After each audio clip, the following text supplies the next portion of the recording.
Welcome back to the channel, everybody. Happy New Year. I hope everyone is good and safe.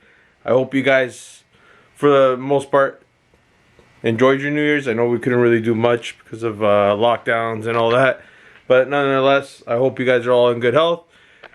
And welcome back. First, I'd like to take the time to say thank you for following the channel till now and continuing to support the channel and everything. I really appreciate that. 2020 was what I thought in the beginning would be a bad year, but turned out to be a good year. You know, got to reflect and got to sit down and started thinking about it. Like I was talking to Mercer the other day, and really and truly, it was a good year. It pushed me to be a little bit more creative. It pushed me to want to evolve the channel, think of future goals and everything. It just gave me a lot of time to reflect. And although we didn't have a lot of car events, we didn't have a bunch of racing or anything like that, and we did have some downers, cars breaking down, engine failures and all that. It's a new opportunity to upgrade and perfect the vehicles, you know what I mean? And it was still a good year. I did a lot of driving with the spooniest one this year, and I could honestly say I enjoyed it more this year than any other year.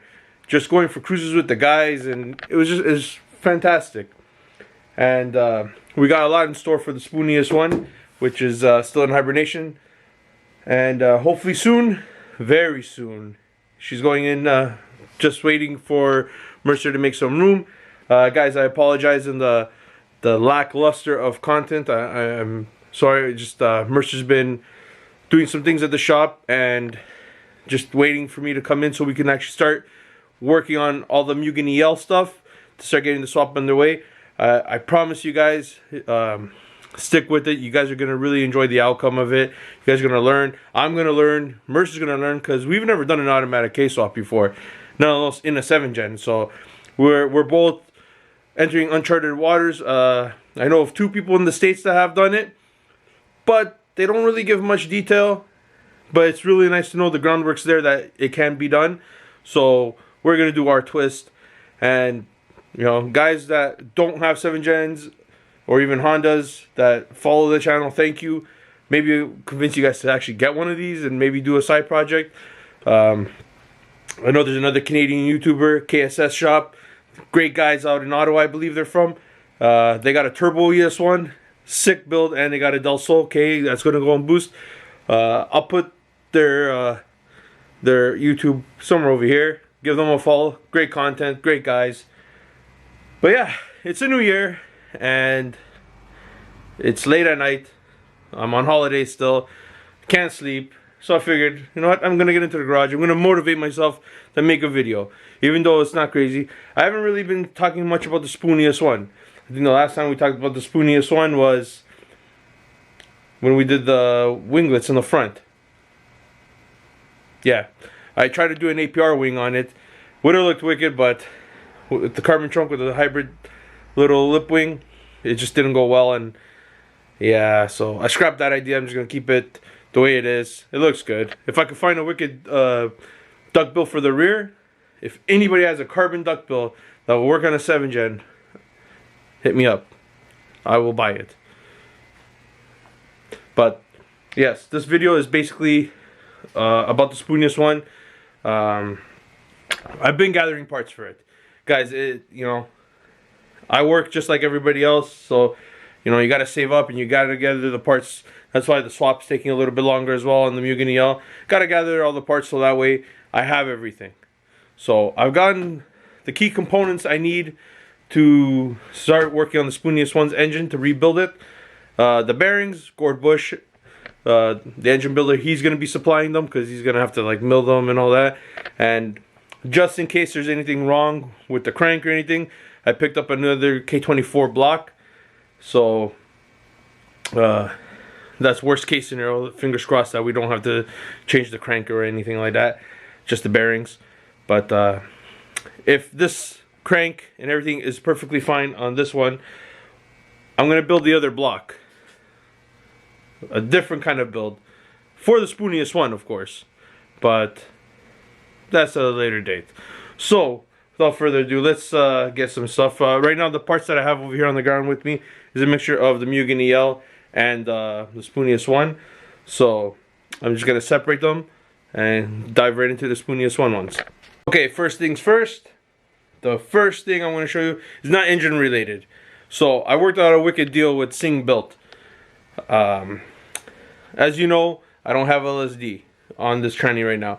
I have, or now I should say I had, a WaveTrack 7030.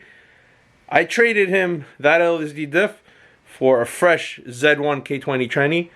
Fresh, low KMs. It's really good. And so I can build this one. Full PPG gear setup, everything on the side, you know what I mean? Or sorry, build that one. It doesn't matter. A training's gonna get built with PPG gears. So then my buddy Chi was selling an OEM HNSI LSD diff. So my buddy Chi hooked me up really good with this, really good price. Thanks, Chi. You're the best. Love you like family. I'm just gonna Scotch guard the little surface rust because it's nothing really crazy. And then me and Mercer are gonna change out the bearings, even though they seem pretty good. But put a set of fresh bearings on it. So that's the first thing we got for the spooniest one. Finally gonna rock an LSD and help put that power down. No more one wheel peels, and super pumped for that. For the price, can't go wrong. At least that way when I build the other tranny with the PPG gear set, I can get the M Factory LSD and it'll be mint. So super happy about that, guys. Super happy. That's one of the flaws that the spooniest one didn't have, but it still held its own. So incredibly, with no LSD, it held its own, but you felt it in the turns. It needed an LSD. Second of all, so I'm thinking that I really pushed the limits of the stock Type S oil pump. It wasn't ported, it wasn't shimmed. I just put it in. I screwed up because I didn't listen to Mercer when the motor was apart. That's where I say, guys, don't cheap out. Especially when you've gone so far. I just learned the hard way. But it gave me 3 solid years. So really and truly, I'm not even that mad. But still, it could have been prevented. Maybe it could have lived up the longevity of the engine a little bit more. But then I wouldn't be doing all the other upgrades because I'd have been comfortable with the power it was at, because it was pretty good. It was happy. I was happy. So the boys at Garage 16. Oh, there's my big head. The boys at Garage 16 hooked us up with a 4-piston K-series ported shimmed oil pump. And really happy for it. Oh, there's a slice right there. Whoops. Sorry, there's a slice right there. Very nice. It's all done. Comes with the instruction manual. Oh, manual, sorry. Comes with the instructions and everything. So basically, this is good up to 11,000 RPM. It holds oil pressure up to 11,000 RPM. I don't see us going to 11,000. You know, I was taking the spooniest one to 95 when I was actually on it seriously. Most times 9. And they say the stock Type S oil pump loses oil pressure around 8,500 RPM. So I was really stressing it. So this is definitely going to be helping us. Big thank you to Rick at Garage 16. You're the man. And also, the part that I want to be showing you guys, I want to show you guys. I'm really pumped for it. Pulled the gun on it. Hopefully, it'll get us closer to 300 horsepower, if not 300 horsepower. We'll see. It is on pump gas. You guys in America are fortunate. You guys got access to E85 on pump here in Canada. The highest grade we got, I think, it's 94 that I've seen, at least in my area. So that's what the spooniest one's tuned on right now, is 94 octane. Still made good numbers. Really happy with it. So if I make 10 more horsepower than what I made, then hey, it's 10 more horsepower I didn't have. I'm in no competition with anybody. I just want more power for myself, just for sheer enjoyment. And whenever, you know, some guy pulls up to the light and wants to get handed a little bit. So without further ado, guys, the piece that's been missing the most, I waited on it, got a really wicked deal on it. I appreciate Rick for helping me out big time on it. Set of stage 4 drag cartel cams. Stage 4 drag cartel cams. I can't wait to slap these on. I know Mercer's super excited because he's been trying to push me to get these for a long time. And I've been, you know, dodging it. So, time's finally come. I got it. It's in the box. I think I'm going to open it up for you guys. Alright, so yeah. Mercer's been pushing me for a long time to get with these ones. I always said, no, I'm okay. But you know what? Time presented itself. Worked out. So, why not? And I can't wait to hear how the car's gonna sound on idle with this thing. With these things, it's gonna be retarded. So excited. Some serious packaging.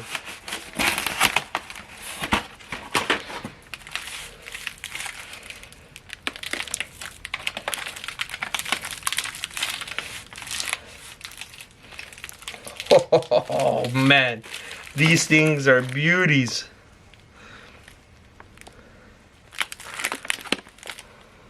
Oh man, guys, I hope you guys are excited as I am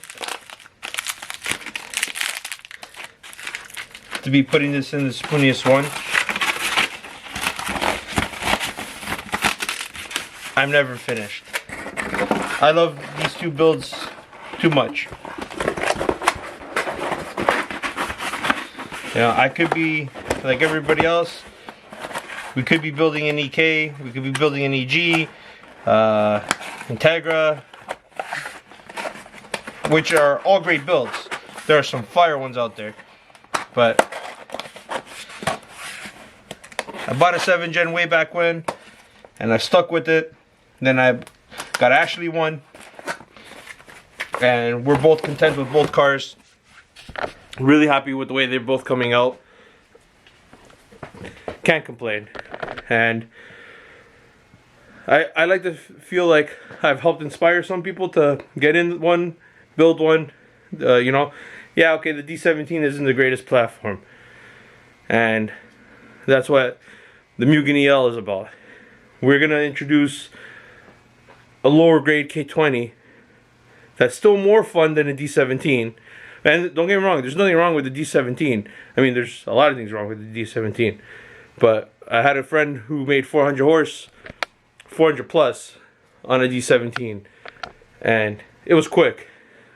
You'd crap all trannies, but it was quick. Very impressive car. But you want to do a K? You don't always have to go with the A2. I've already explained it. A3 is suitable. If anyone laughs at you, screw them. You know what I mean? Screw them. You build your car for yourself. Any K is better than nothing.